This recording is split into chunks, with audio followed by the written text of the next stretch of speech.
right, it's a good day and we're going to do a tutorial today for a 1960s Smith Coronet. Just plain Coronet, not Coronet automatic, not Coronet electric, not Coronet Coronomatic, just Coronet. And this is what it looks like.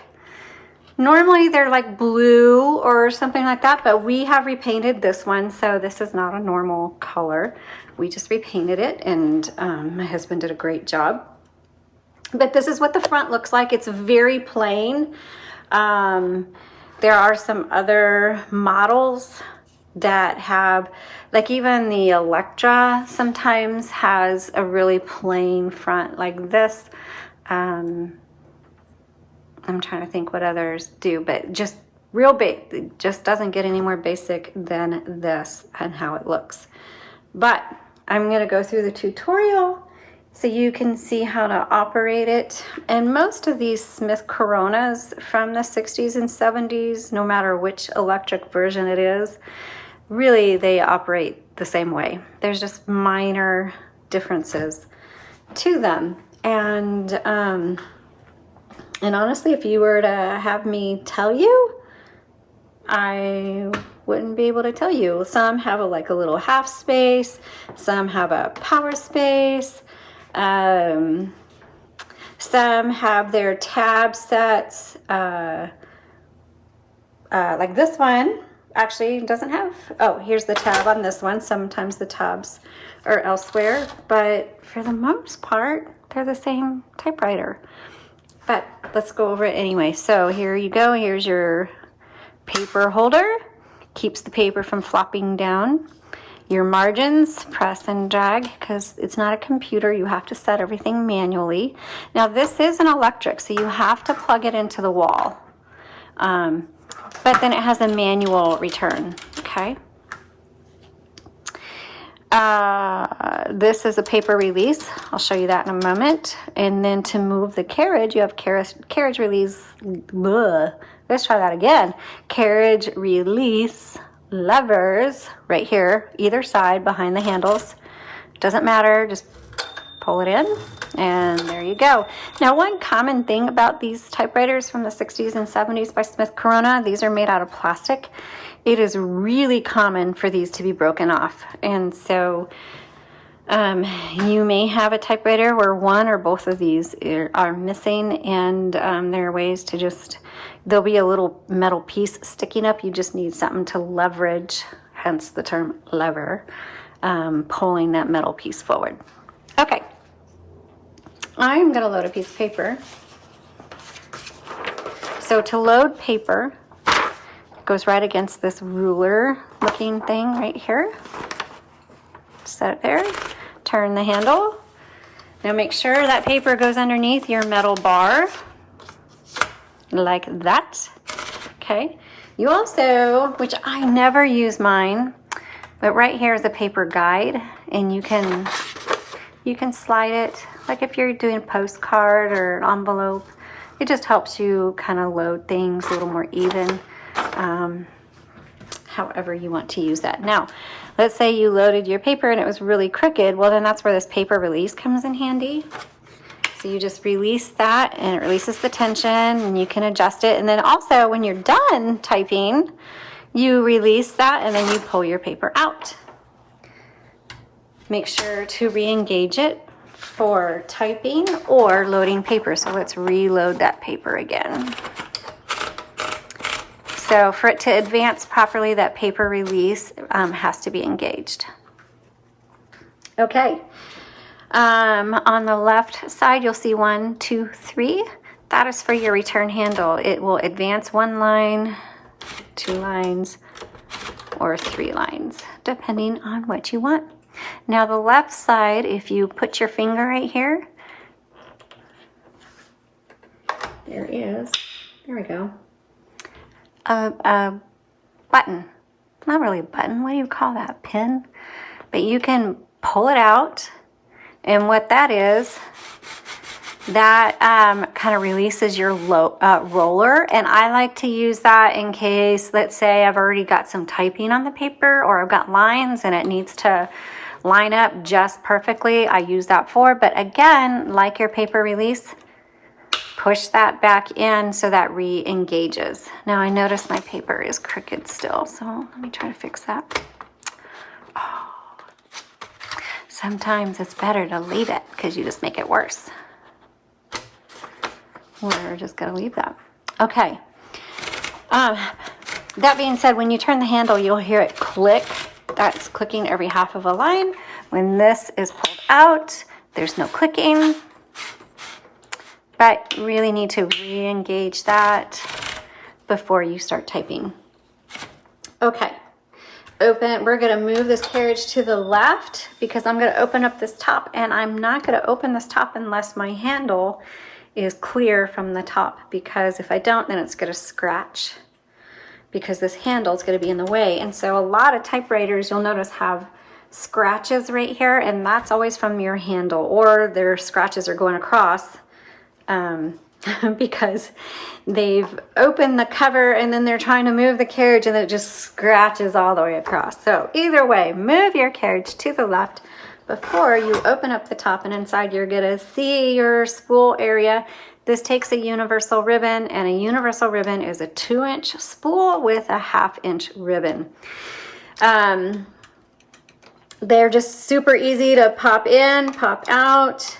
Make sure when you put them back in that they're lined up in all the guide wires properly. It's very messy. You're gonna get it all over your hands.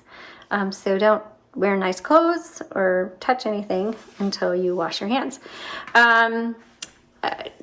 To make sure you've threaded it properly, please feel free to go to the link in the description below, the product listing.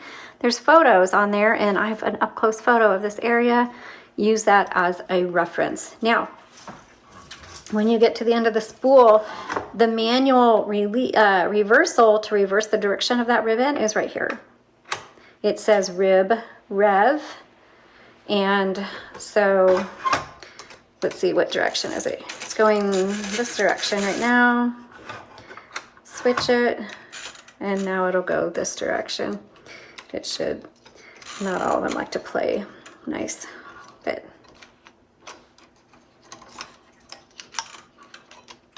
there we go.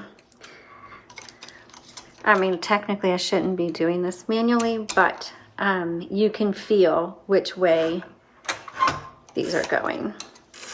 Okay, and you can also, when you turn the typewriter on, you can test and see how your ribbon is turning, all right?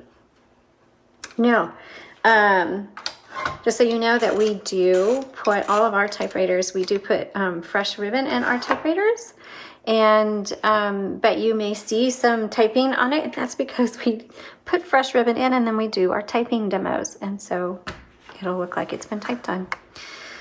All right, that has nothing to do with the tutorial video with yours. So to set tabs on your typewriter,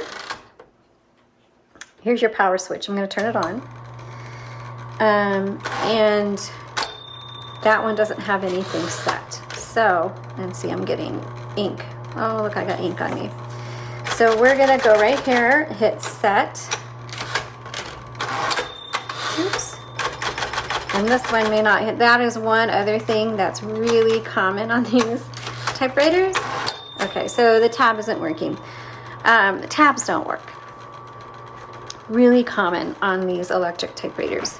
But to set it, you would just hit set. To clear it, you would hit your tab, go to wherever your tab is, hit clear, and then the middle is just to advance to your tab, and that's how that works. This is your color selector. Also, when you load your ribbon, make sure black is on top, red is on bottom. So here's black, here's red. That margin that we set here, when you get to it, just before you get to it, the bell's gonna sound. That's to let you know, hey, you're really close to your margin. It's time to hit the return handle. But sometimes you're like in the middle of the word when that bell goes off and you need to finish it. Then once you get to the end of your margin, you're not gonna be able to do anything. Hit MR, which is this button right here next to the color selector. You just hit that, and then you can finish your word before you hit your return handle. Okay, backspace. is right here. It's this arrow, and it's counterintuitive. I had a friend over recently, and she was wanting to know how to backspace, and I showed her the arrow. She goes, well, the arrow is going the wrong direction. And I'm like, I know, that's what I thought too. But anyway, it's the arrow is saying move the carriage that way, and just our minds think opposite. So backspace does not erase. You just go over and type over your mistakes or X through your mistakes, however you want to do that. Now this copy set, this just determines how hard these type bars, right here, these are your type bars. It just determines how hard they strike your paper, okay? Your space, and if you hold your space bar, it'll power space, okay? Also, there are 3 keys on an electric typewriter that have an auto repeat, and then you just hold them down, and that's going to be your dash, your period, and your X. So you just hold them down, they'll auto repeat. Okay, so I think that's everything that you need to know how to operate your typewriter. Now, if you want to know the serial number, it's going to be underneath. I will tell you that the database, here's your, oh, where is the serial number? Okay, on this one, it's not underneath.